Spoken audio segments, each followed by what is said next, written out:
primera mitad del siglo XX. De parte de Ediciones Callejón, mi nombre es Nelce Maricín Méndez, dirijo actualmente la editorial y siempre me gusta empezar dando un agradecimiento al equipo que están por allá, gracias a Alex, a Gisela, a Maritza la capitana, a Ita, Marcos Pastrana no está aquí, y Nicole, por seguir con este proyecto, Contra Viento y Marea, ya que el libro es navegante, pues me sigo con las metáforas náuticas. Así que muchas gracias, estoy bien contenta de estar aquí esta noche, no solo porque es un libro del amigo querido y admirado Chuco Quintero, sino también porque ya estamos, yo sé que llevamos un tiempo ya retomando las presentaciones de libros presenciales, pero a mí me llena de mucha alegría que esto sea presencial y que sea en casa llena. Creo que los libros merecen ese espacio de celebración y sé que fuimos muy creativos, haciendo presentaciones virtuales y estuvieron muy bien, pero no hay nada como celebrar un libro en persona. Así que muchísimas gracias también a las presentadoras, a Erika Fontanes, a Selena Romaní. También quiero dar las gracias a la Fundación Luis Muñoz Marín, a su director ejecutivo Manolo Núñez Negrón, y voy a darle la palabra un momento a Julio Quiroz, subdirector y director del archivo aquí de la Fundación.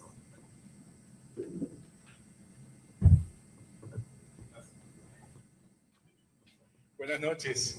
A nombre de la Junta de Directores y de los empleados que todos los días trabajamos aquí, le damos la más cordial bienvenida a todos. Un placer, una alegría que nuevamente pues, nos estén aquí visitando, asistiendo a las actividades. Luego de un periodo de encierro, hemos podido nuevamente activar pues, todas las actividades culturales y estamos sumamente contentos. Y estamos también desarrollando un cargado programa de actividades para el próximo año. ¡Qué alegría!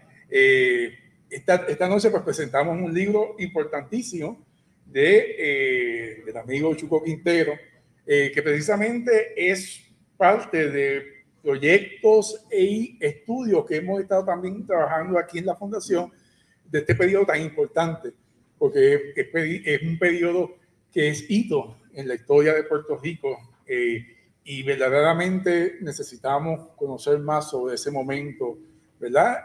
Transformador y de modernización. Precisamente en este momento histórico es que podemos conocer, ¿verdad?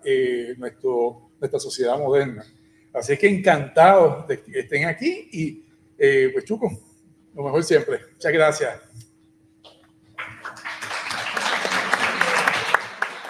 Muchas gracias.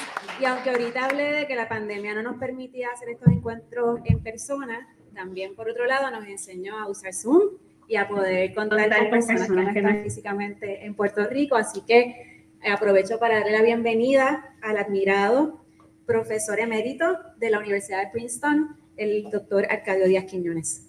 Arcadio, gracias. Bueno, muchas gracias a ustedes. Saludos a todas, a todos, todes. Muy feliz de poder estar aquí a distancia celebrando esta publicación, celebrando Arcadio, no se oye, estamos viendo a ver si es un problema del audio acá en la computadora.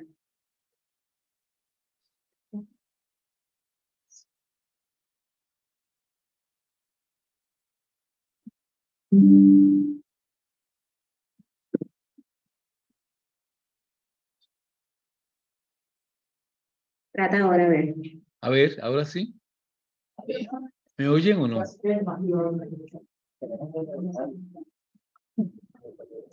Tu micrófono está activado, Arcadio. Sí, está activado. Sí. Sí. Pues ya, vengo ahora. ¿Ahora?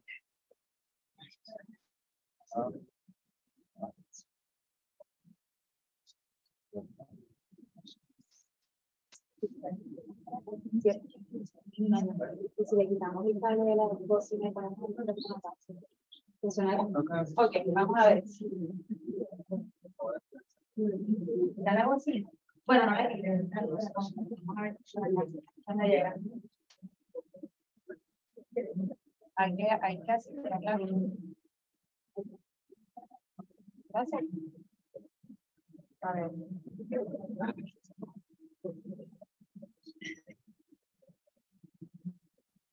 Disculpen los problemas técnicos. Vamos a ver acá de hacer una prueba de Sí, sonido. ahora me escuchan. ¿Pueden? ¿No? Ella dice que lo escucha en los audífonos. ¿Me pueden oír? Bueno, Arcadio, puedes intentar salir del Zoom y volver a conectarte a ver si ahí se arregla el problema. Voy a intentar, sí.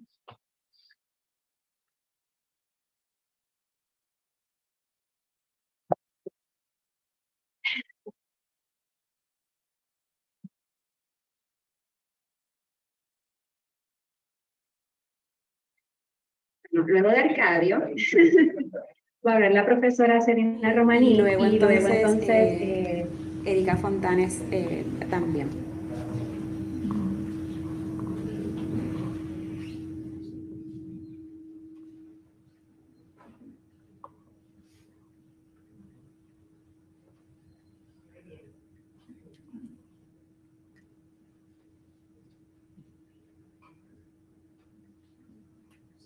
No se oye.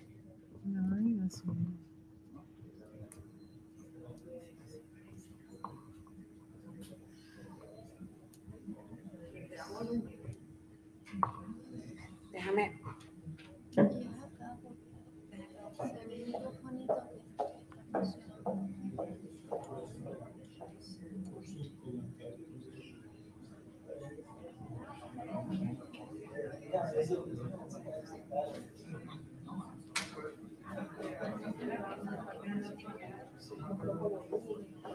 Seguimos intentando, vamos a ver.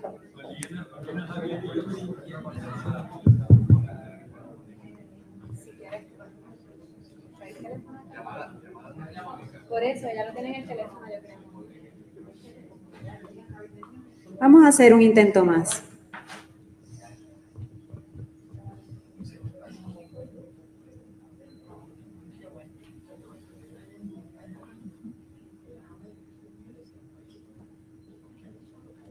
Arcadio, inténtalo ahora a ver.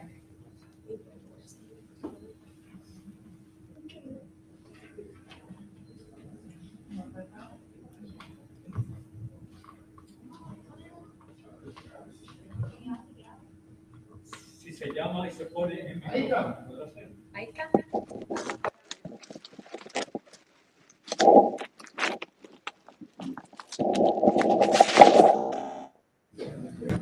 No lo.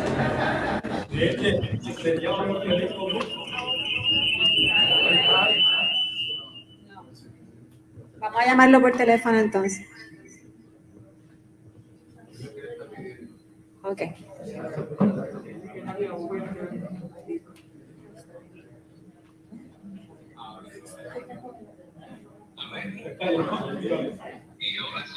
Ok. Gracias, Luis. Ok.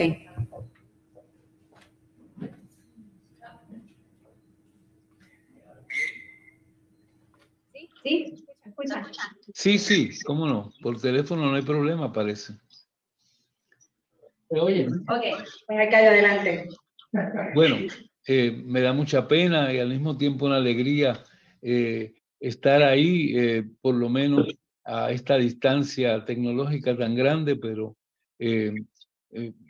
quiero celebrar con ustedes primero con Ediciones Callejón, que haya publicado este ensayo, este libro tan importante, estar en compañía del queridísimo amigo de una larga amistad, Ángel Quintero, y sobre todo muy contento de participar a distancia también con Selena Romaní, con Erika Fontanes, a quienes admiro muchísimo, y quiero decir 2 o 3 palabras nada más, porque ustedes van a ser, Selena y Erika, pues harán los comentarios principales de la presentación.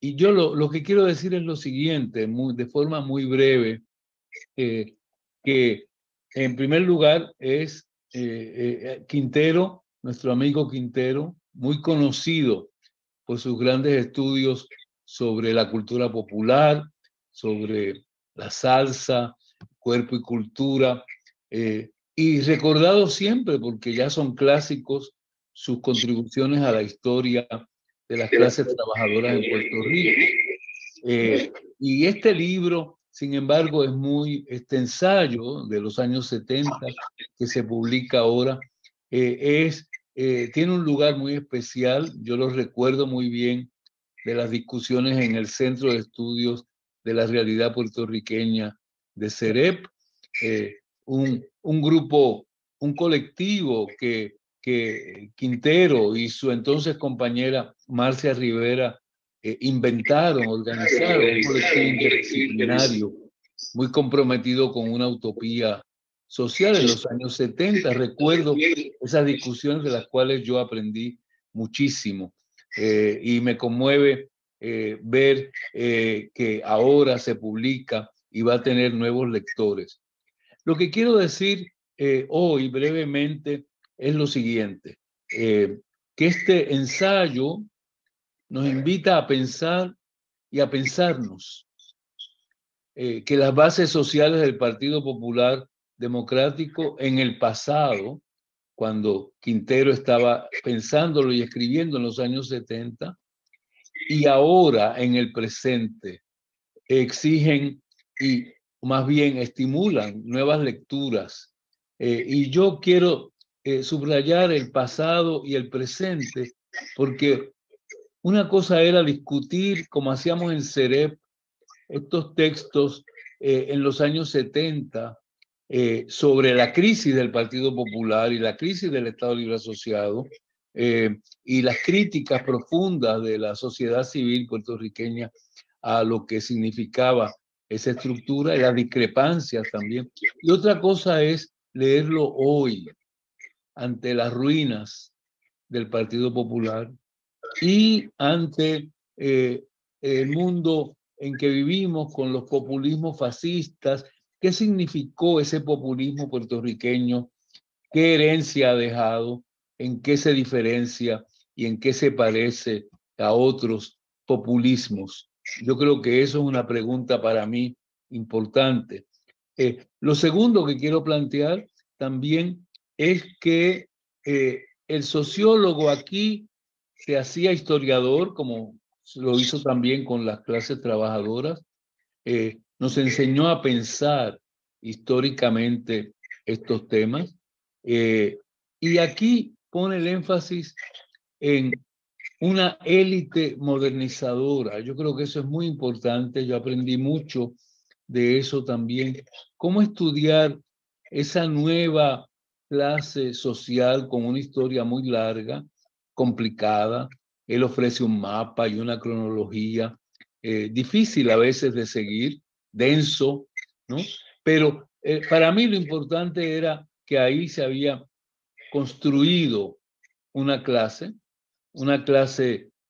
moderna y modernizadora, atravesada de contradicciones, también de interrogantes, sobre todo con la relación colonial y con los problemas de la desigualdad y de la democracia. En tercer lugar, me parece muy interesante y muy importante recordar que en el texto ya está explícito, y sobre todo hacia el final, que se trata de un ensayo de un hijo de esa clase social. Hay una dimensión autobiográfica y biográfica. La biografía de una clase social que también es la familia, el padre, la madre, las redes familiares que son parte de esa clase social, y el hijo que se manifiesta como, ¿cómo llamarlo?, disidente, crítico, que empieza a distanciarse, o que ya se ha distanciado lo suficiente como para hacer esa historia. A mí me gustaría en algún momento volver sobre eso, porque hay una lectura ahí muy interesante del texto, una lectura biográfica como las que ha hecho maravillosamente Celina Romaní, y una lectura también de la desigualdad social como crítica fundamental a lo que esa clase no logró, ¿no? Que también.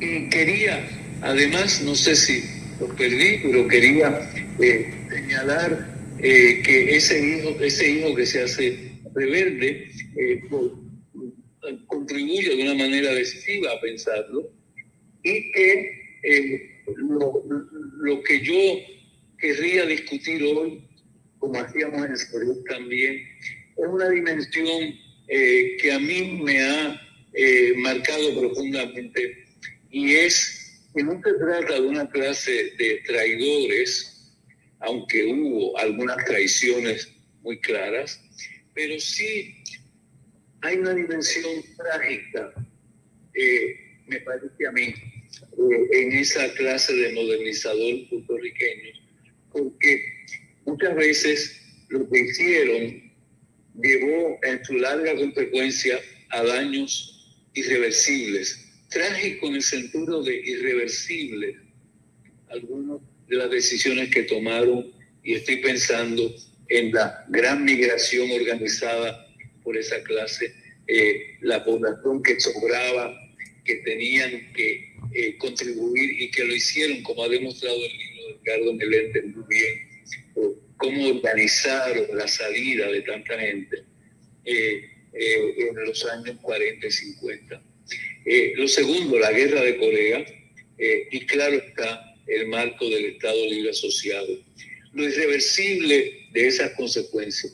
Y por último, quería plantear para la conversación más larga, y que ya muchas personas y muchos de ustedes en Puerto Rico lo han desarrollado, que ese ensayo tan estimulante, tan provocador, tan serio, tan meticuloso, nos lleva también a otra zona, que es cómo la literatura puertorriqueña, y a mí siempre me impactó eso porque quizás vengo de la literatura, cómo fueron los escritores y las escritoras puertorriqueños también estaban en el centro de la crítica a esa clase modernizadora.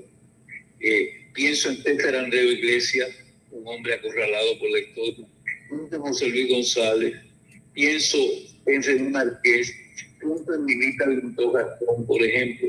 Estos críticos de los proyectos y las realidades de la clase modernizadora puertorriqueña, y la desigualdad y los rasgos antidemocráticos que se convirtieron la utopía en distopía, como hoy podemos ver con más claridad.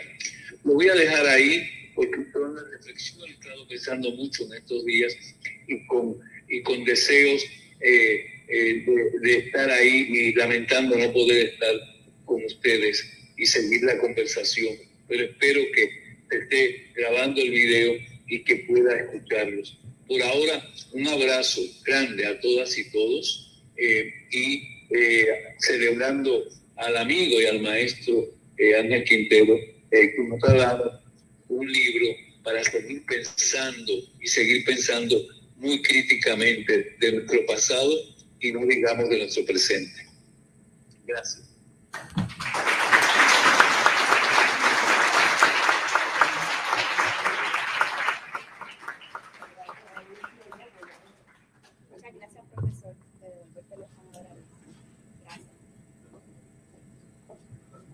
Muchas gracias, profesor.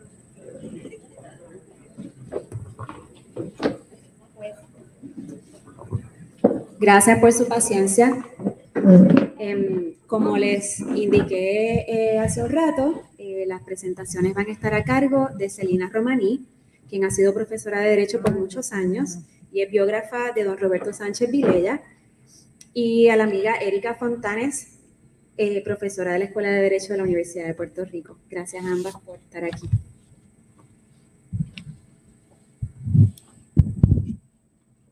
Muy buenas noches. En ¿No se oye? ¿Se oye ahora? ¿Más todavía? ¿Me oigo? Dicen que no, algunos amigos míos dicen que no.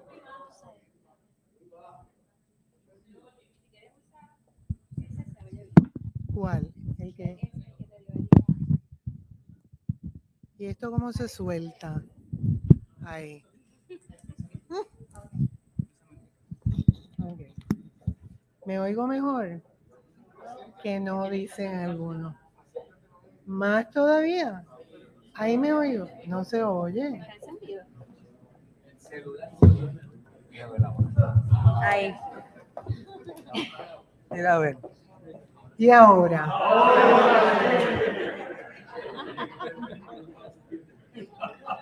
Bueno, nos persiguen los problemas técnicos, pero no hay nada que hacer sobre eso.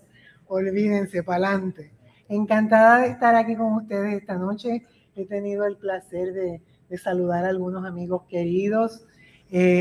Encantadísima de esta invitación, Chuco, que me puso así una asignación específica, como todo maestro disciplinado. Y yo, como alumna disciplinada, dije que sí y aquí estoy. Encantadísima también de estar con Erika Fontanés, que ella sabe que yo soy una de sus fans número 1. Tremenda profesora de Derecho en la Facultad de Derecho y además que nos ayuda mucho en proyectos de organizaciones sin fines de lucro y ayuda legal. Bueno, como dice Arcadio muy bien, esto es casi como llevarnos a ese momento en que Chuco escribe este libro y nos hace pensar cuál es no solo la relevancia en este momento, sino también nos hace pensar cuáles fueron los pasos firmes y los no tan firmes que se tomaron en ese recorrido que transformó el Partido Popular en la década de los 40-50, como dice el libro. Son los años 70. Yo estaba terminando en el 74 Derecho y estaba decidida a especializarme en Derecho Laboral, buscando la oportunidad de eliminar los excesos del capitalismo en el mundo del trabajo, como cuenta Chuco. Hizo el PPD con la legislación social que aprobó en los años 40. Como garante, por lo menos, la legislación y el derecho, sabemos que corre por su carril independiente, de que dichos excesos no se materializaran. También estaba en ese momento, me hizo un poquito recordar, muy atenta a CEREPA, al Centro de la Realidad Puertorriqueña, cuestionadora de los dogmatismos del marxismo clásico y eslabón acriollante del nuevo país que se formaba en lo que Chuco venía llamando ese triángulo colonial que lo antecede. Chuco, me lo leí con mucho cuidado, ¿sabes?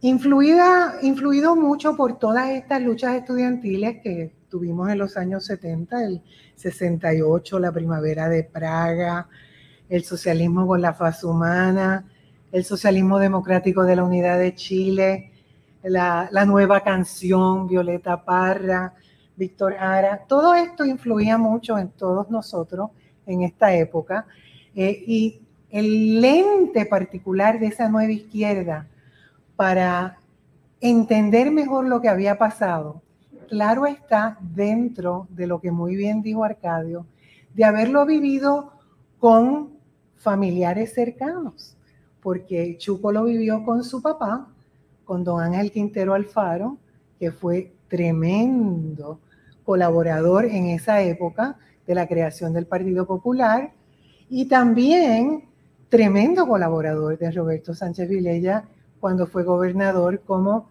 secretario de Educación.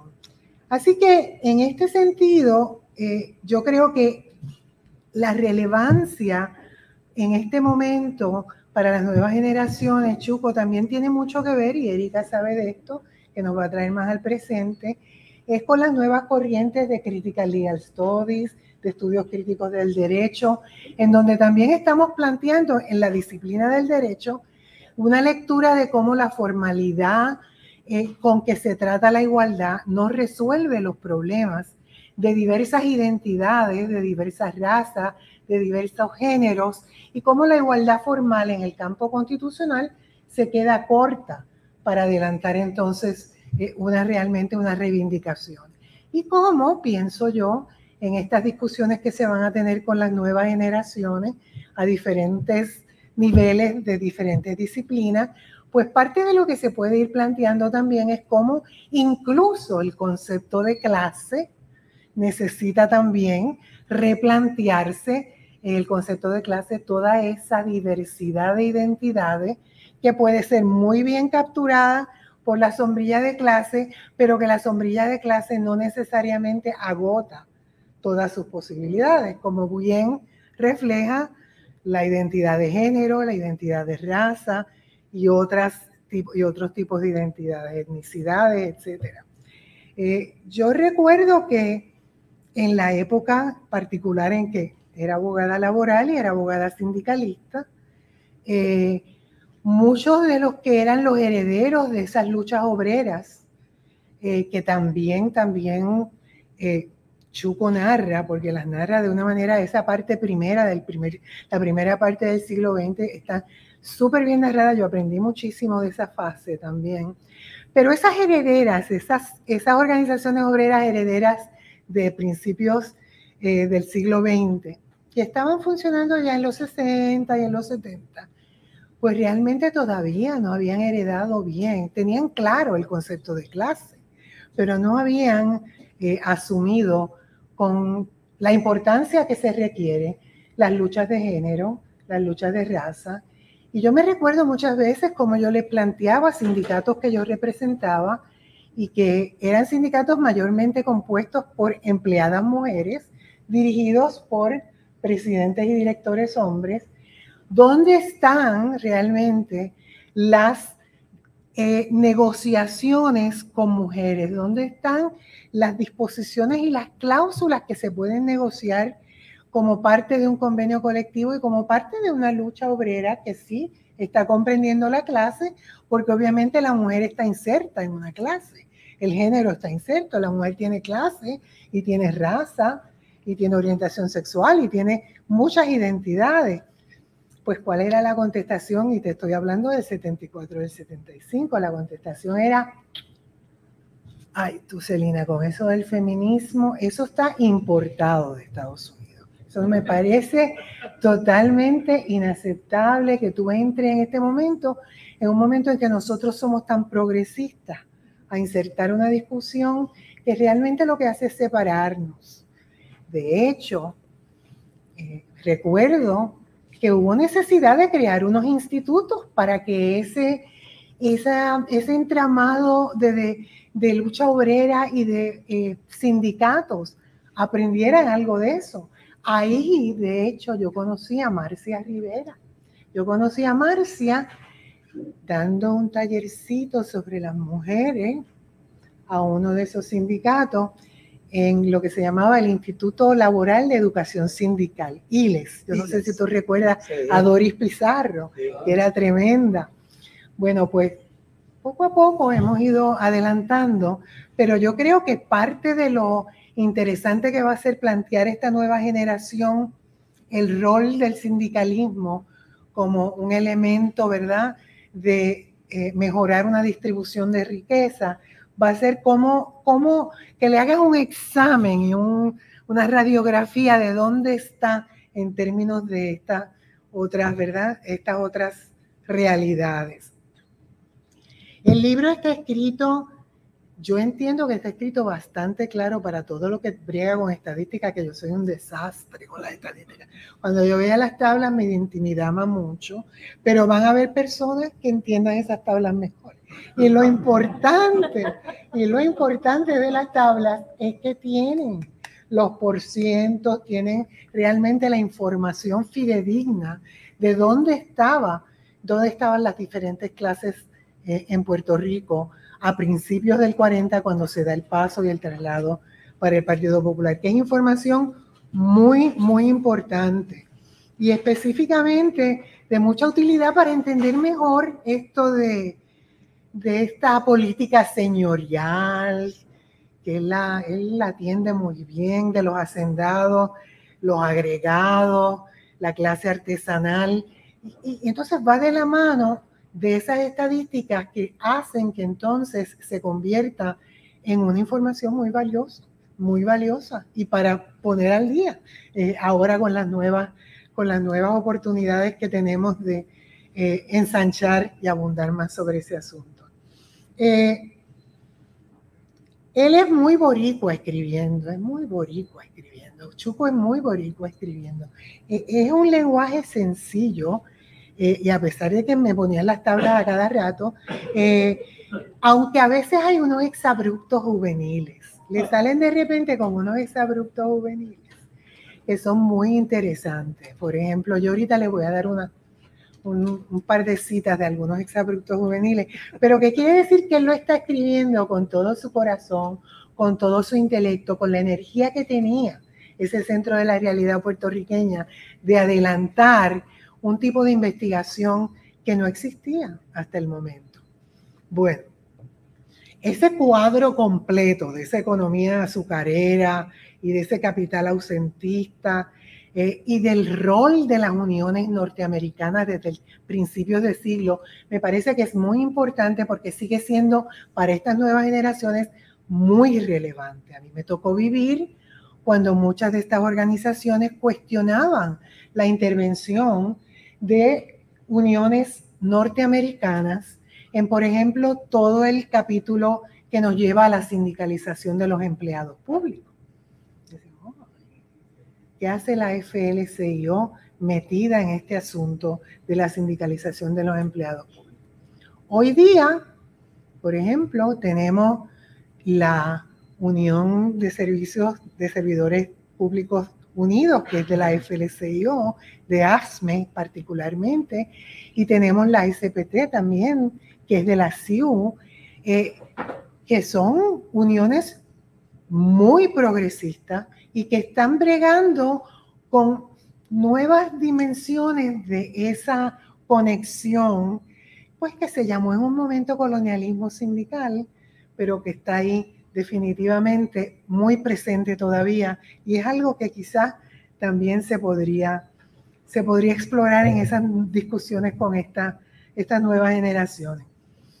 Pero hoy mi asignación, y no hablo mucho más de esto, es honrosa, porque fue asignación, es honrosamente representar la voz de don Roberto Sánchez Vilella en todo este proceso que atiende Chuco sobre la transformación del Partido Popular, su impacto en la economía, su impacto en la transformación del país y en la redefinición de clase. Y lo que voy a hacer es citarlo varias veces, porque qué mejor que oír su voz en este proceso histórico que le tocó vivir. Tal como nos recuerda Chuco y nos narraba también don Roberto Sánchez Vilella, el impacto del nuevo trato, el impacto del paternalismo benefactor, que vio su ráfaga radical tropical con Rexford Tugwell, con el gobernador Tugwell. Yo creo que es una de las cosas más importantes que impactó a don Roberto en el proceso del desarrollo, de conocer qué es lo que venía adelante y qué es lo que había que plantearse. Porque fíjense que con el nuevo trato, como dice muy bien Chuco y explica, se originan nuevas clases. Porque es una clase de Estado. El pueblo de repente se convierte en la clase y el Estado se convierte en el patrono de esas diferentes clases que uniones resentían en su momento porque llegaron siempre a ser obreros asalariados. No necesariamente se entendieron que por el hecho de que el Estado entrara a intervenir para una mejor distribución de la riqueza y justicia social, ellos estaban siendo parte del proyecto. Ellos como que se convirtieron en obreros asalariados, pero el gobierno ahora era su patrono.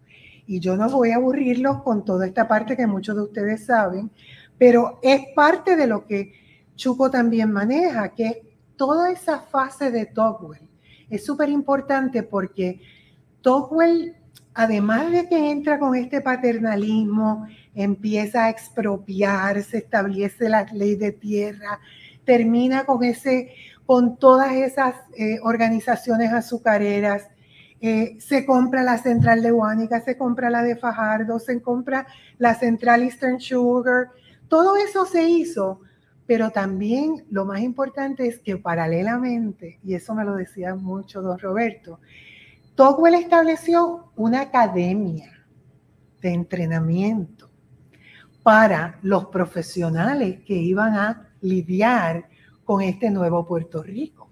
Porque aquí no habían estos profesionales. Aquí no habían estos profesionales. Don Roberto era ingeniero, vino a construir el lago de Garza.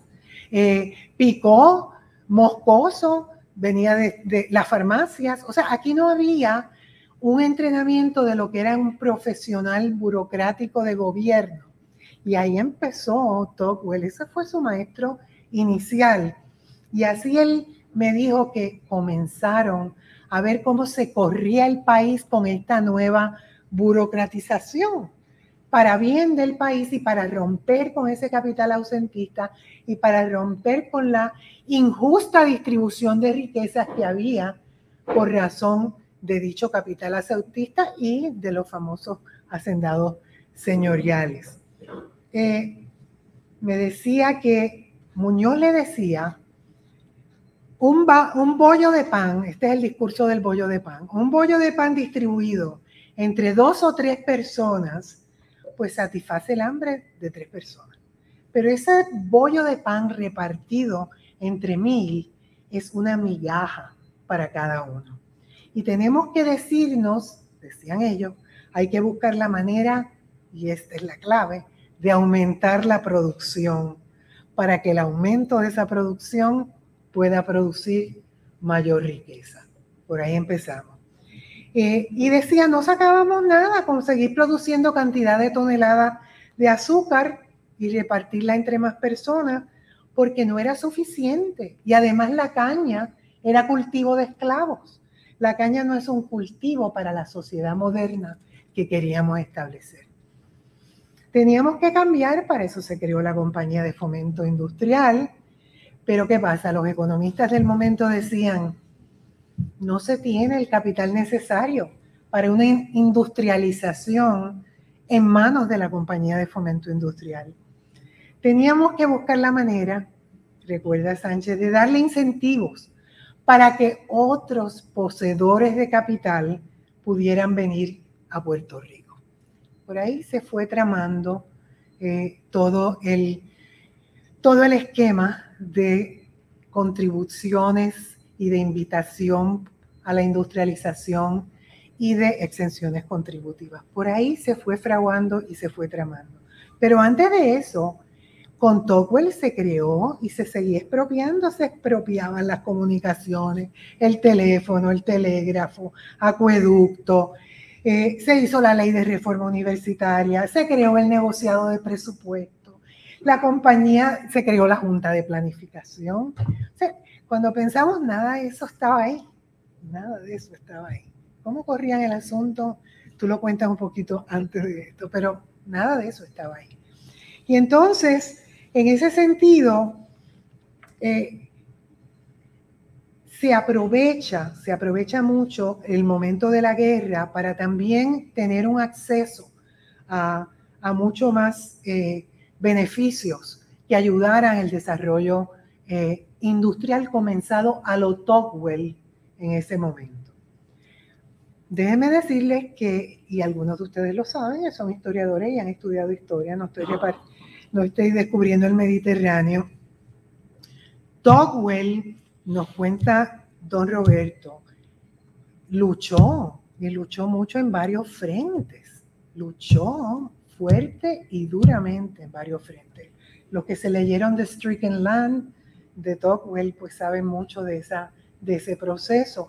Pero Tocqueville no solamente lidiaba con las coalicionistas de acá, que Chuco habla un poco de eso también, en donde le decían, es lo que tienes el equipo de los comunistas de espíritu. Eran los comunistas, pero también necesitaban luchar con los conservadores de allá, de Estados Unidos. Y en eso yo recuerdo que una de las citas que me citaba don Roberto era que Tocqueville les decía, ¿quieren una revuelta? Les tengo que hacer claro que ustedes tienen como norteamericanos la opción de asistencia económica con la esperanza de que se tranquilice un pueblo con mucho coraje y que se siente que ha sido profundamente agraviado. Así que en ese sentido, como tranquilizante de insurrecciones, Tocqueville libra esa batalla contra los coalicionistas y contra los de allá y contra los conservadores de acá. Por ejemplo, no era raro encontrar a veces un editorial del periódico El Mundo atacando todo el esfuerzo de Tocqueville. Por ejemplo, cuando se creó la Corporación del Estado Puerto Rico Glass and Paper, pues ¿quién ustedes se creen que levantó la mano y escribió un editorial en El Mundo en contra de esas corporaciones? Pues nada menos que Ángel Ramos, que era el dueño de la Puerto Rico Container, que corrugaba el cartón para venderlo a Bacardí. Y entonces, pues de esa forma, si se retiraba cuando fracasaba la Puerto Rico Glass, pues entonces se calmaban los ánimos en los editoriales. O sea que la lucha de la creación de ese Estado, que muy bien también narra Chuco, fue una parte muy importante ese periodo de Tocqueville en entrenar sobre todo. Yo creo que para Sánchez fue un gran maestro. Pero llega la hora de que hay que aumentar la producción. Se reunían en Luquillo, en la playa de Monserrate, como por ahí por los 44, Picó, Moscoso, don Roberto, Antonio Colorado, y a lo que iban era a buscar qué iban a hacer con el fracaso de las corporaciones de Tocqueville. Porque el fracaso, dice don Roberto, de las corporaciones de Tocqueville era un recuerdo muy cercano que infundía muchos temores. Don Roberto siempre decía que él entendió que no esperaron suficiente para darle tiempo al experimento de Tocqueville, que se desencantaron demasiado rápido y que un experimento de esa talla tiene que tener fracasos y éxitos y no le dieron el tiempo necesario. Entonces estaba también, don Roberto nos dice, una oposición de las organizaciones laborales, porque no se sentían que en ese estado eran colaboradores, sino que eran una vez más otros obreros asalariados y perdían en parte de lo que habían ganado, que tú muy bien describes un poquito antes. Así que el gobierno ya no administra corporaciones, se va a convertir en un promotor, eso ustedes lo saben. Necesitan capital, necesitan las destrezas del conocimiento y el manejo del mercado. Y entonces, en este caso, don Roberto de entrada decía, que después se comprobó, ¿verdad? Con la necesidad de la Operación Serenidad, el involucramiento de todas estas corporaciones y el capital ausentista en la política. Lo que don Roberto decía, la intervención de los grandes intereses en la política pública que él se espantaba. Pues entonces, básicamente, él dice que no les pasó, es muy ingenuo, lo dice claramente, no les pasó que estaban creando una dependencia total del capital extranjero. Eso no pasó por la mente, no pasó por la mente que esas empresas livianas venían, se empacaban y se marchaban cuando se terminaba la exención y caput. Así que realmente cuando se le preguntaba, pero ¿y por qué? ¿Por qué no se desarrolló una industria, un sector industrial con capital puertorriqueño? Él decía, en la isla no existían esas destrezas. Apenas, y cito, se emergen de periodos oscuros de dependencia y de experimentos tocquevillianos abortados prematuramente. nos dice, la aprobación de la ley de incentivos industriales era un brinco a la oscuridad. Además decía que no teníamos experiencia de administración de empresas modernas. Me dice que no es hasta el 80, y brinco, que él diseña un curso en la Facultad de Comercio de la Universidad de Puerto Rico, que yo quedé muerta cuando me dio eso, de administración de empresas. No existía un curso de administración de empresas. No se estaba preparando al estudiante para que pudiera ser parte de esas nuevas generaciones, ser parte de ese proceso. Bueno, Chuco también, obviamente, atiende el impacto de todo este proceso histórico en el colonialismo. Y definitivamente impacta cómo a finales de los 40, pues las relaciones con los Estados Unidos seguían siendo inaceptables en el plano político, pero eran convenientes en el plano económico. Y cuando en los 30 se veían ambos aspectos parte de un mal común, enfatizaban, sin embargo, que lo económico tenía que tener prioridad. Y ahí es que viene, y Chuco también lo atiende de una manera bien interesante, que debemos discutirlo con las nuevas generaciones, cómo viene el cambio del Partido Popular respecto a la metrópoli, porque el Partido Popular, como muchos de ustedes saben, comenzó independentista, la Acción Social Independentista fue la primera organización. Y entonces el cambio de posición respecto a la metrópoli, de un partido que favorecía la independencia a la creación del Estado Libre Asociado o a apoyar la autonomía, está totalmente relacionado a este proceso de crecimiento y de económico industrial.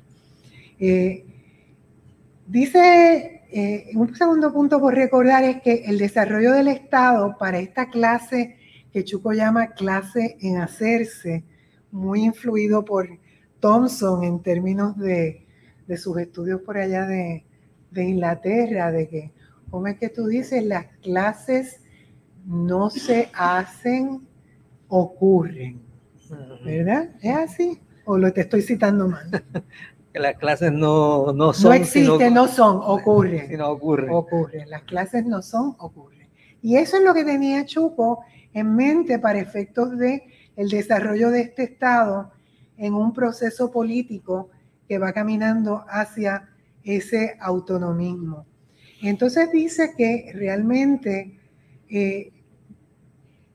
para Muñoz la libertad del miedo al hambre, la libertad del miedo a la inseguridad, la libertad del temor a que se supriman libertades de los individuos, de los hogares, esto era importantísimo en el proceso político. O sea que el proceso económico tenía que estar inserto en el proceso político, pues ahí no hay margen para, como dice yo creo que Chuco en algún momento, para los que defienden la patria.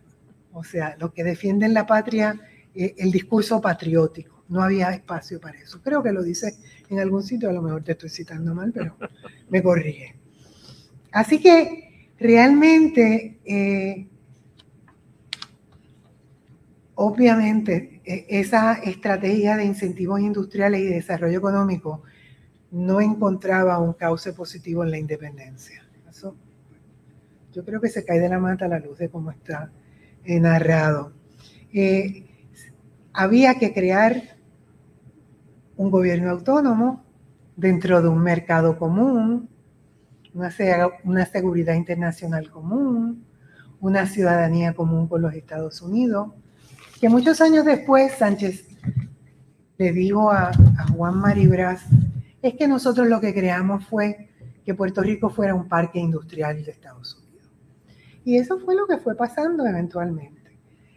Pero no hay traición, como dijo Arcadio. Y como dice muy bien Chuco en su libro, y estoy aquí saltando porque este libro tiene mucho, la transformación del PPD, y aquí es que yo digo que él tiene como esos exabruptos juveniles de los 70, y cito, la transformación pepedista del PPD respecto al estatus no fue asunto, pues, de traidores o vendidos o lambeculos del imperialismo, aunque la impresión se diera, ¿tú viste?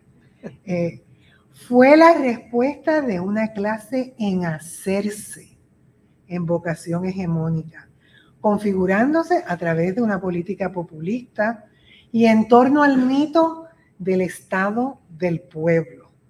El Estado que no respondiera a clases, existiendo clases, y donde la clase de Estado sería su líder natural, sobre quien no podrían ni intereses ni imperios.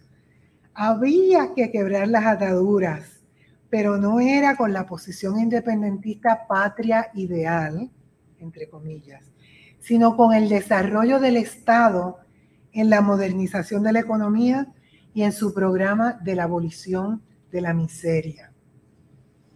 Hay un epílogo que hace Chuco buenísimo también, en donde habla de cómo se aceptaba un margen de desigualdad social y cómo para él, como para el sociólogo, termina de hecho diciéndolo así. ¿Cómo es que tú dices, esto es otra cosa, esto es otro de los exabruptos? Cuando tú dices que las desigualdades son legítimas y aceptables, que ellos lo están diciendo, tú dices, si eso es justicia social, como sociólogo, no digamos como socialista, a mí que me registren. Es él el que habla. En términos de la descolonización ahora, hablando con los muchachos más jóvenes y las muchachas más jóvenes, en un momento en que los claroscuros históricos desaparecen y en que en el norte nos aclaran desde todas las tribunas judiciales, ejecutivas, legislativas, que Lela es un territorio incorporado, pues surge, yo creo, de este libro una invitación a que se estudie el tema del colonialismo, que acapara las primeras páginas en todos nuestros periódicos a cada rato, pero que se estudie con el tema de clases, con las diversas identidades, dónde ubicamos hoy día la llamada política señorial, quiénes son y cómo explicamos los nuevos hacendados, cómo explicamos los niños y niñas que estudian en estas escuelas privadas segregadas y que solo hablan inglés entre ellos porque ese es su idioma, y cómo realmente se afirma entonces un proceso de descolonización en esta realidad. Yo creo que es importante que en este sentido, desde la perspectiva de la educación particularmente, y recordando a su padre como secretario de Educación, que don Roberto lo admiraba y lo respetaba muchísimo. Y entonces pues teníamos que plantearnos que hay que, en vez de hablar de traición, como decía Arcadio y como dices tú, hay que también comprender algunas cosas. Y yo tengo una cita que yo la publiqué en la biografía, pero que me gusta mucho de Roberto y que viene mucho ahora, cuando solamente se habla de que el ELA fue una traición, que el ELA fue una farsa, que todo fue, tú sabes, todo fue diligenciado con toda la maldad y alevosía. Este es don Roberto hablando, con mucho orgullo lo cito. Si hubiésemos pensado que lo que hacíamos era inútil, que desde el punto de vista político era seguir con una colonia, ninguno de nosotros se hubiera prestado ni un minuto para tamaña farsa. Creíamos de buena fe, con el proceso del 50 al 52, que dábamos un paso adelante, que iba a permitir dando otros pasos. Los intereses de Estados Unidos, claro está, no se pueden ignorar. Hay que tomarlos en cuenta, pero hay que tomarlos en cuenta como cualquier negociación entre países. Queríamos adquirir los poderes necesarios para beneficiar a nuestro país, a Puerto Rico. Y como hablamos hoy de un libro sociohistórico, no podemos ignorar las vueltas de la noria, el caudillismo y cómo se le niega a este gran hombre Roberto Sánchez Vilella ser reelecto, preguntarse con esas nuevas generaciones ¿Cuál hubiese sido el rumbo de ese Partido Popular poblado con este gran equipo que tenía don Roberto a partir de 68? Con una atención al análisis de clase, pero informando la justicia social que trascienda el llamado pueblo, porque ahora todo es el pueblo es el que es pobre, y no hay una realmente segmentación que identifique quiénes son los verdaderos pobres. Ese partido del pueblo que creó don Roberto, al negársele la oportunidad de ser reelecto, presentó, el Partido del Pueblo pudo haber sido una clase por hacerse. Pudo haber sido, eso sería una buena discusión, te invito a hacerlo. Se presenta el nuevo pacto en 1970 que las generaciones nuevas desconocen, y yo creo que a la luz de lo que estamos discutiendo en este momento de la descolonización, constituye una base estructural y pionera, que no se sabe por ahí, para la actual discusión de la Asamblea Constitucional de Estatus. Podríamos quedarnos hablando toda la noche, pero aquí está Erika. Tengo más, pero voy a seguir. Felicitaciones, Chupo. Y que sigan las presentaciones y discusiones con los nuevos protagonistas de esta reconstrucción esencial que aguarda a nuestro país. Y para quedar en el ambiente de esos 70, ¿por qué no terminar con una estrofa de un poema de Violeta Parra? Miren cómo sonríen los presidentes, muy a tono con la actualidad, cuando le hacen promesas al inocente. Miren cómo le ofrecen al sindicato, este mundo y el otro a los candidatos. Miren cómo redoblan los juramentos, pero después del voto, doble tormento. Muchas gracias. Muy bien. Y ahora, mi querida Erika, que nos lleva al presente.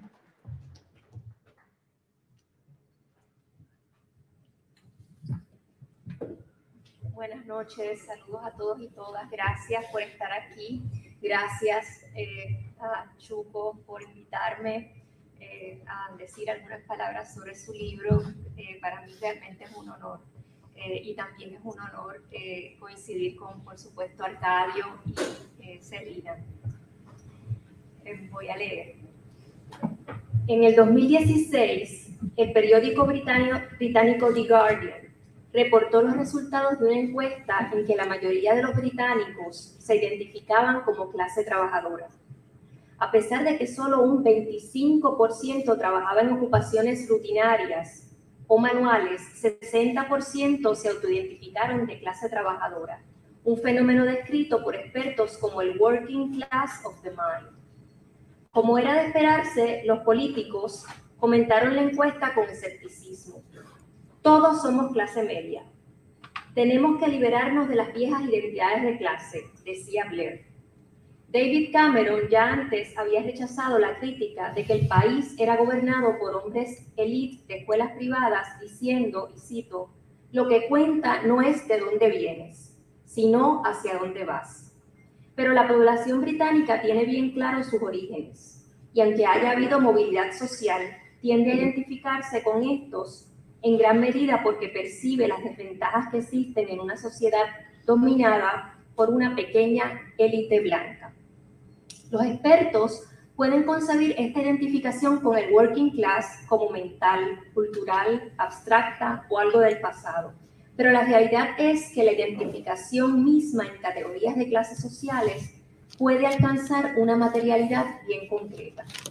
En bases sociales de la transformación ideológica del PPD en la década de 1940-50, Ángel Chupo Quintero Rivera nos recibe con una primera advertencia de la mano de E.P. Thompson.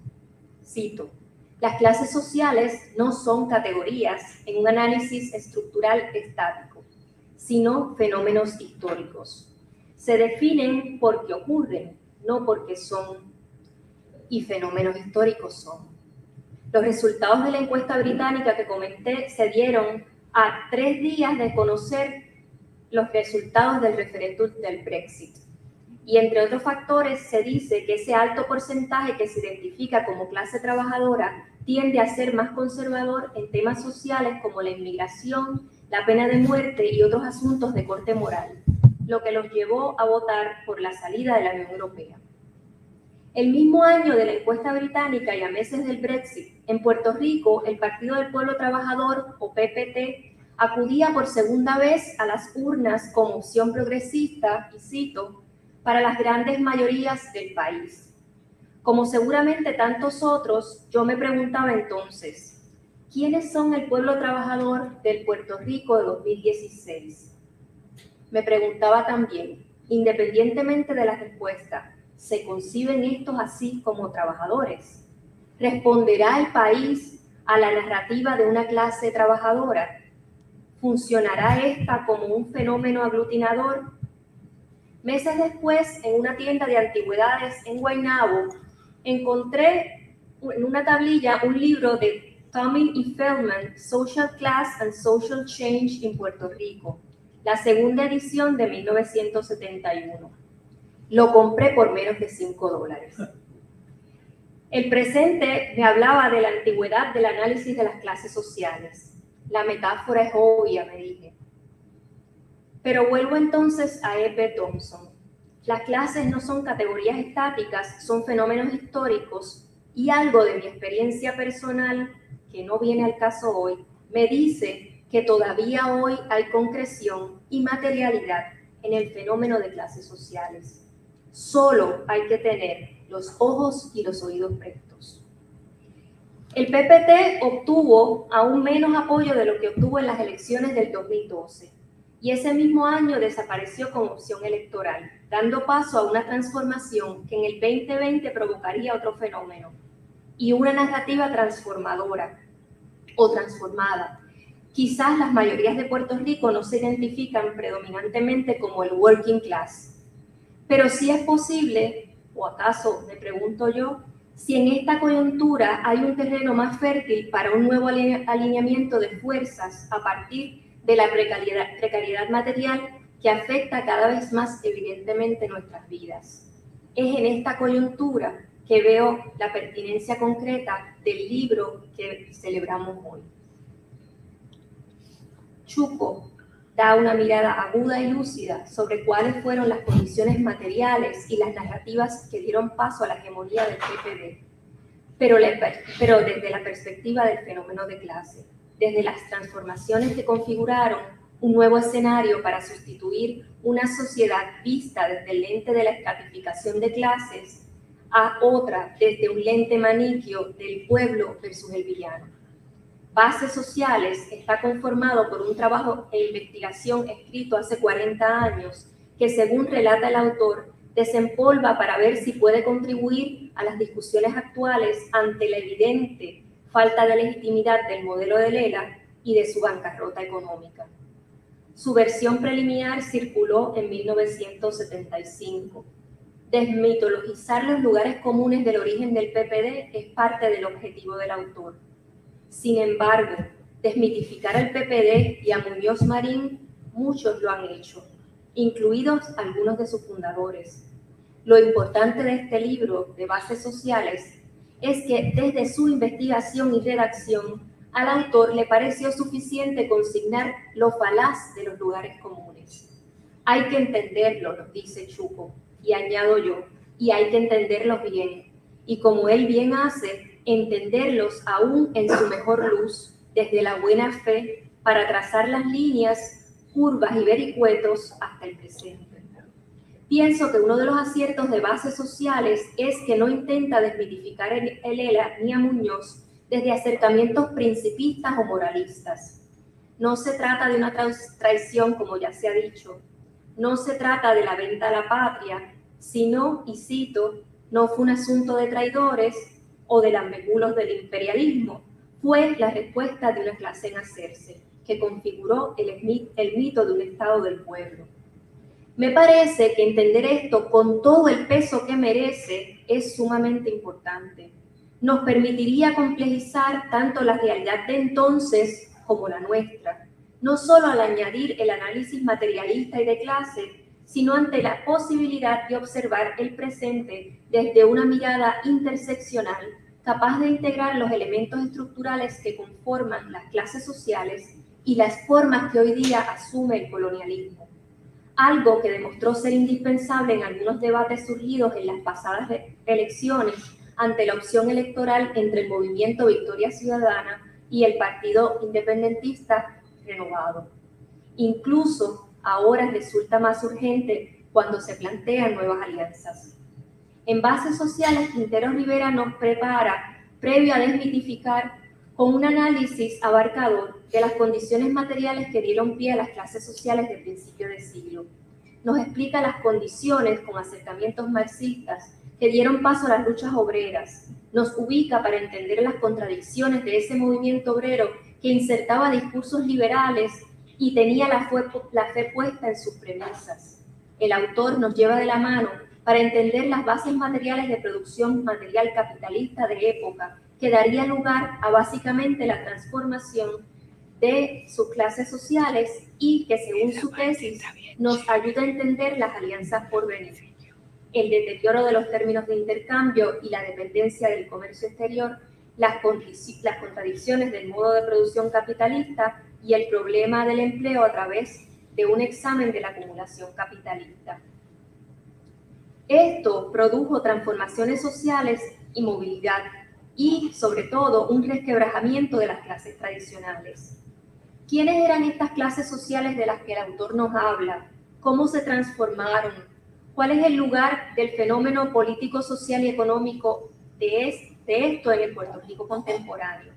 Me parece que es un trabajo medular para entender el descalabro y las posibilidades de Puerto Rico hoy día. El contexto que da pie a la hegemonía popular en términos de clases sociales es descrito y explicado por Quintero Rivera como, primero, una clase de tipo descendiente horizontal, cito, una generación de hijos hacendados, medianos y pequeños agricultores en estrechez económica e incertidumbre profesional, que había perdido tierras o estaba en riesgo de perderlas y cuya única esperanza era dejarle a sus hijos una carrera.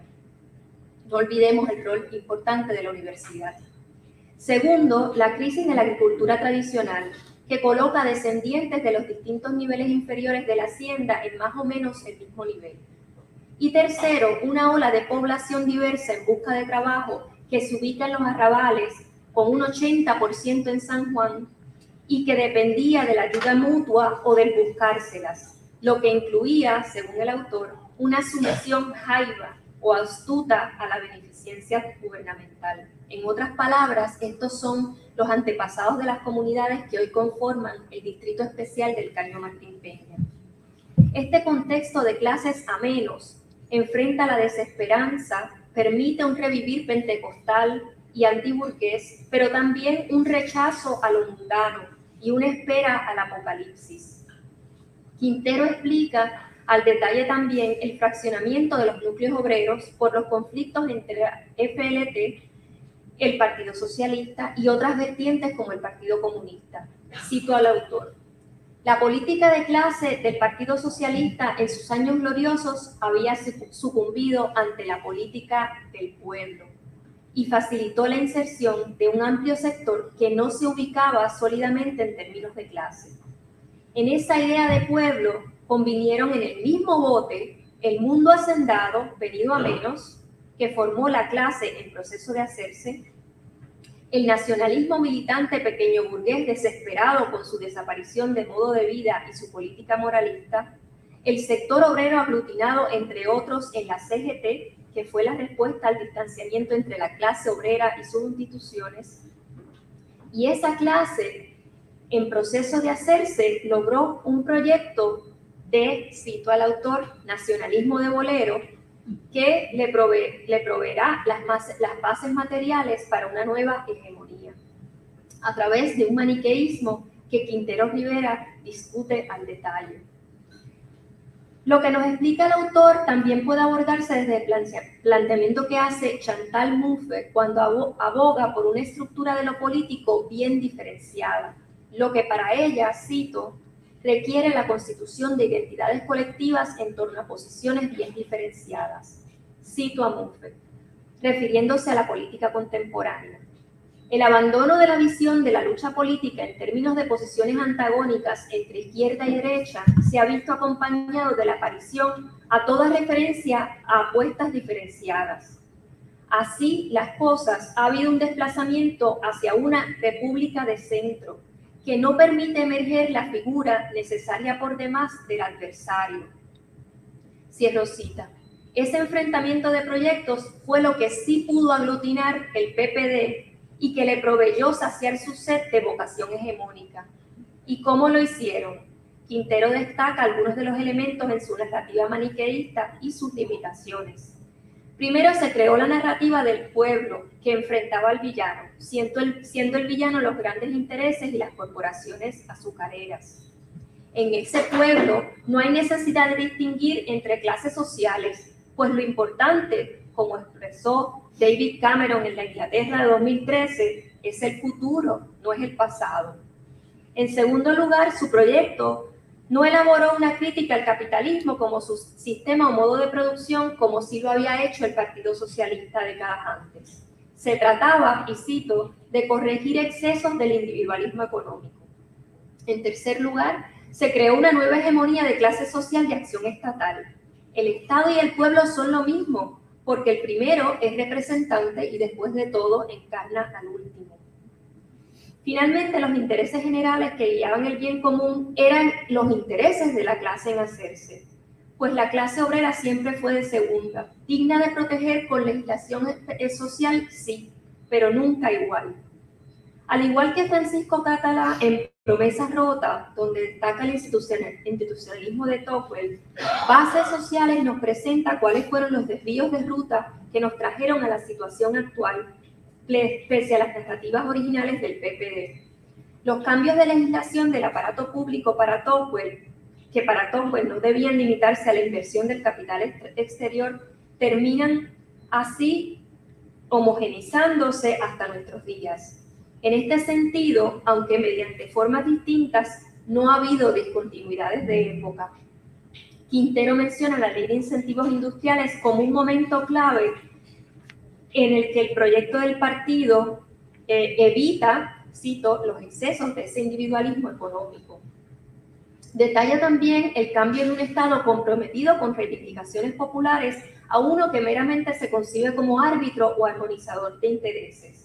De ser un Estado planificador, incubador de cooperativas, de laboratorios agronómicos, de corporaciones agrícolas, como también señala Cátara, se pasa meramente a servir de árbitro de las relaciones de mercado del extranjero. En 1928, el huracán San Felipe arrasó con Puerto Rico.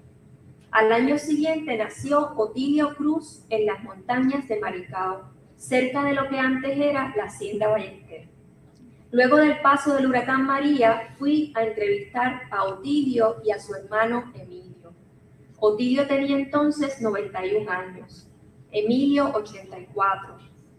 Luego de leer Bases Sociales, ahora me parece que aquella conversación que tuve en el 2018 con Otilio y Emilio en una pequeña sala en una finca de Maricao pudo haber sido el apéndice de este libro. Pero más que una continuación, fue un futuro pretérito.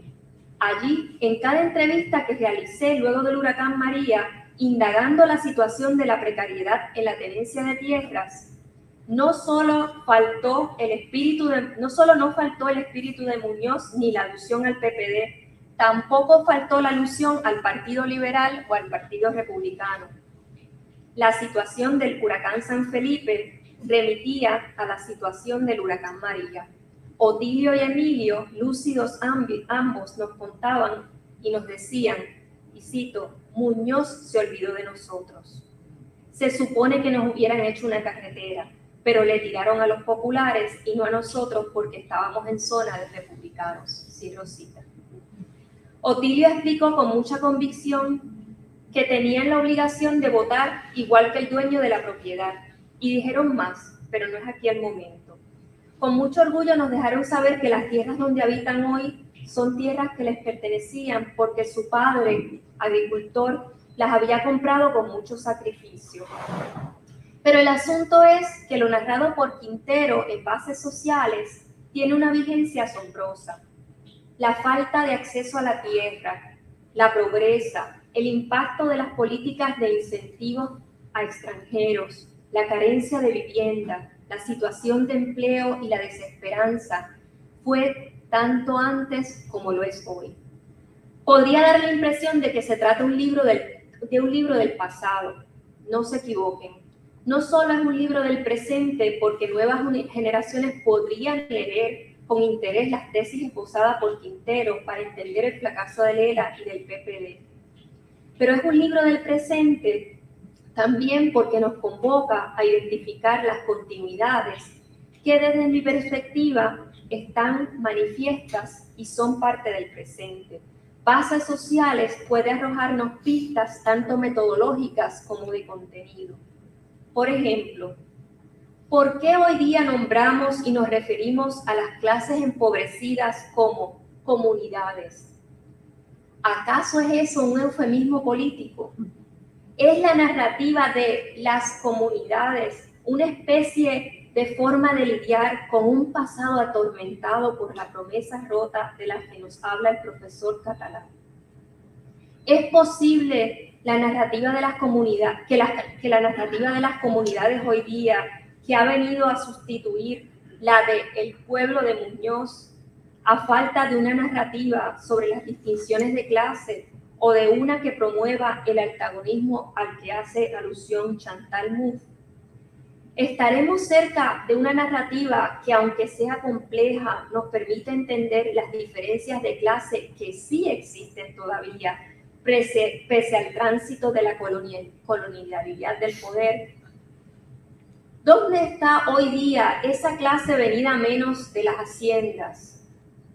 ¿Resuena esa clase o el eco con los apellidos de ciertos sectores terratenientes locales, además de los inversionistas, en los proyectos de construcción hoy ante la Junta de Planificación? ¿Son acaso esos mismos apellidos los que están en controversias del uso del suelo y la especulación? Pregunto, ¿habrá continuidad entre los agregados y parceleros y los residentes de comunidades hoy desplazadas, expropiadas y enfrentadas a la vulnerabilidad del cambio climático? ¿Habrá sido cooptada la narrativa de las comunidades por una clase filantrópica, acaso heredera de esa clase por hacerse de la que habla Quintero, ante la realidad de que ya no existe el aparato burocrático del Estado, ante maltrechas y moribundas subinstituciones? ¿Se manifiesta esa clase filantrópica desde otras lógicas, hoy no gubernamentales, pero con el mismo paternalismo que los que vinieron a menos y que eran hacendados? Obviamente yo no tengo las respuestas, pero sería interesante investigar y entender. Diría que hoy, quizás más que en cualquier otro periodo de la historia moderna de nuestro país, es relevante el análisis desde las miradas materialistas que hace 40 años empleó Quintero Rivera. Hoy nos planteamos la debacle material de miles de familias puertorriqueñas que no tienen un lugar, de agricultores que carecen de acceso a la tierra, de familias puertorriqueñas que se endeudan para poder ofrecerle a sus hijos educación primaria y secundaria. Hoy, miles de familias no tienen cubiertas las necesidades de acceso a servicios de salud mental y otros servicios de salud. Hoy es clara la necesidad de un análisis materialista ante la debacle de un esquema privatizador de todos los servicios esenciales. Hoy, la materialidad de esa mitología que quiere desmitificar Quintero desde un análisis marxista de las bases sociales y materiales está presente y estamos sufriendo la carencia material que produjo ese modelo que, como bien señala Quintero, no supo cuestionar las bases económicas de acumulación, las formas que asumió la propiedad privada, no fue capaz de prevenir la especulación y no atendió los verdaderos cimientos para promover justicia social. Al final, Quintero se pregunta si esa clase en proceso logró su cometido, si esa clase logró una respuesta. Y parece que Quintero se contesta en lo negativo. Yo no estoy tan segura. Lo que sí estoy segura es que esa clase que sí logró establecerse, hoy mira las ruinas de sus instituciones. Una de ellas, lamentablemente, la Universidad de Puerto Rico. ¿Cómo llenará esa clase en devenir el vacío de sus instituciones? No lo sé.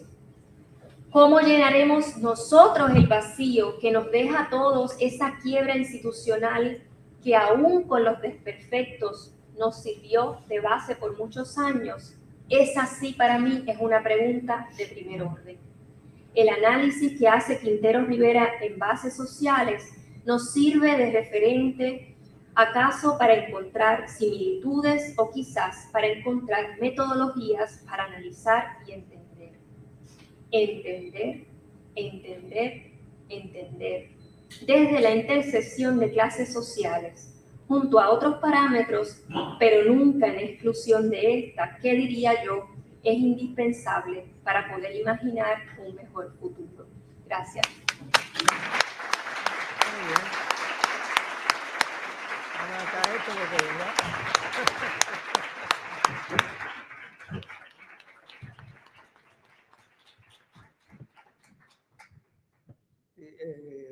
Bueno, después de estas presentaciones,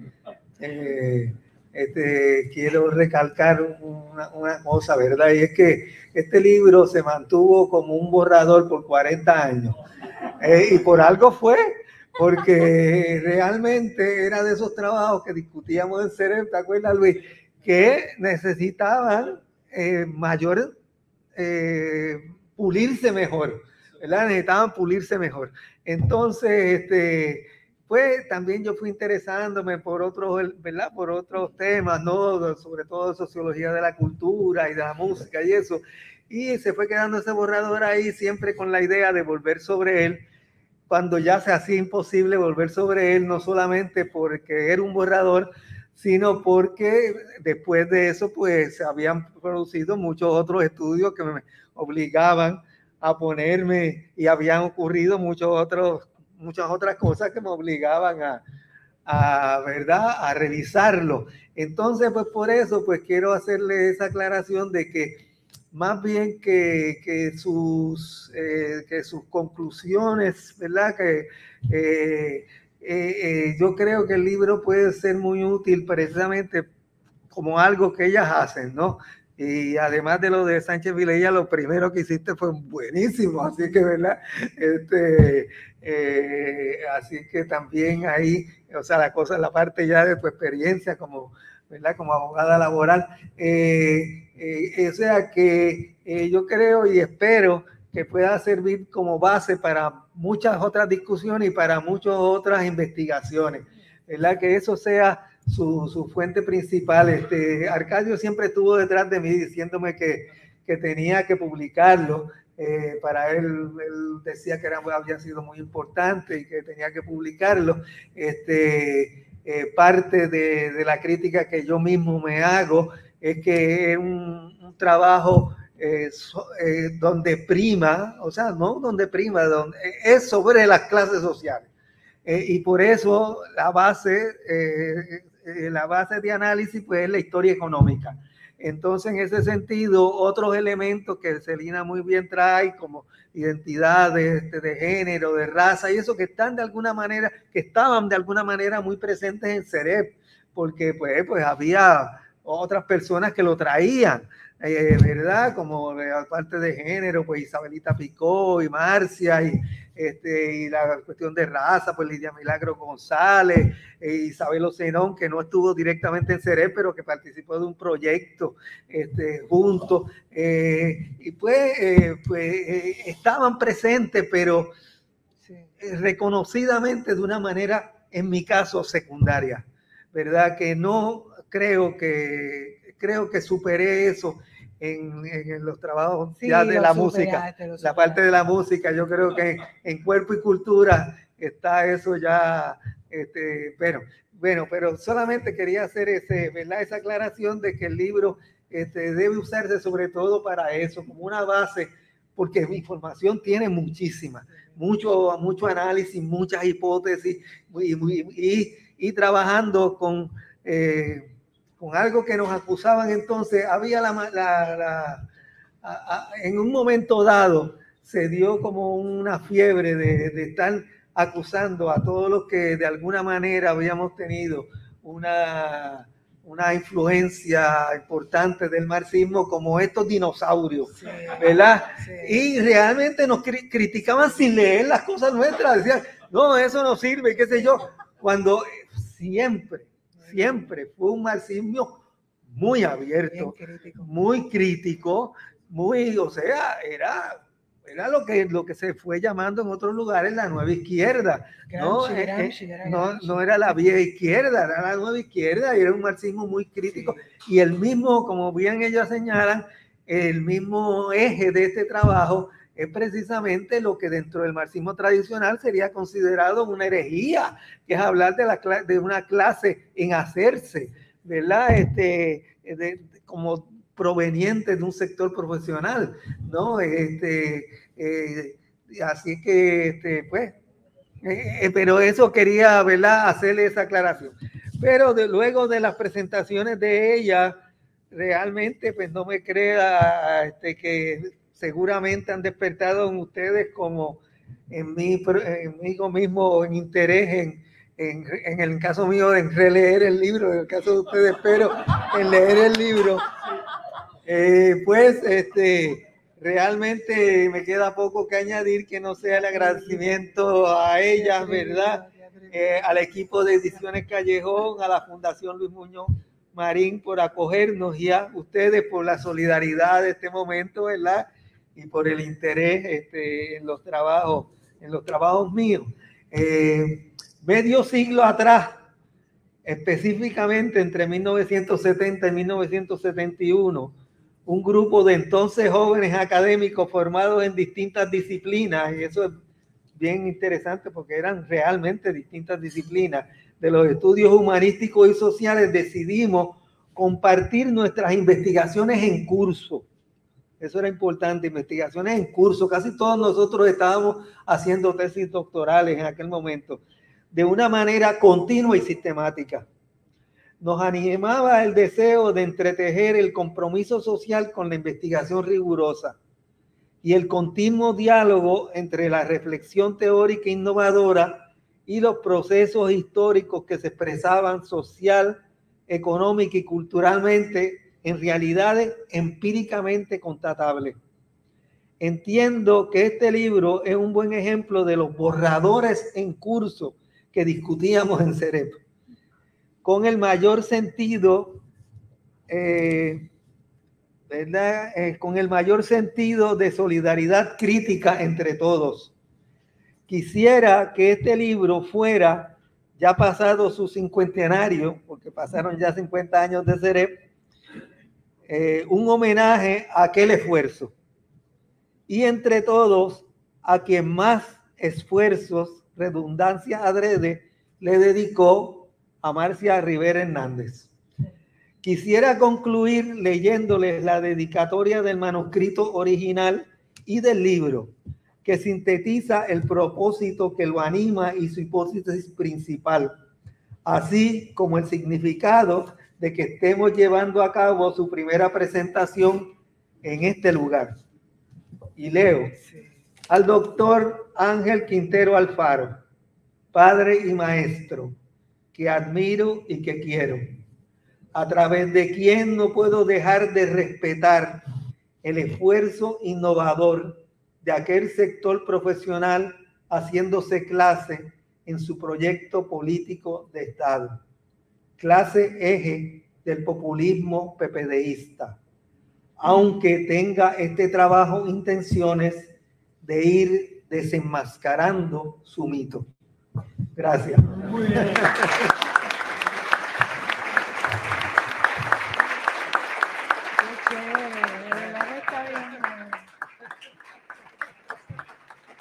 Bueno, pues los invitamos a darse un vinito y a seguir ahí compartiendo entre todos. Estuvo buenísimo. ¿Te acuerdas que yo me casé con Enaida en un testamento? Ah, ya, Ay, ¿verdad? cuidado, no te caigas. Cuando tú estabas en España. Sí, me acuerdo, sí.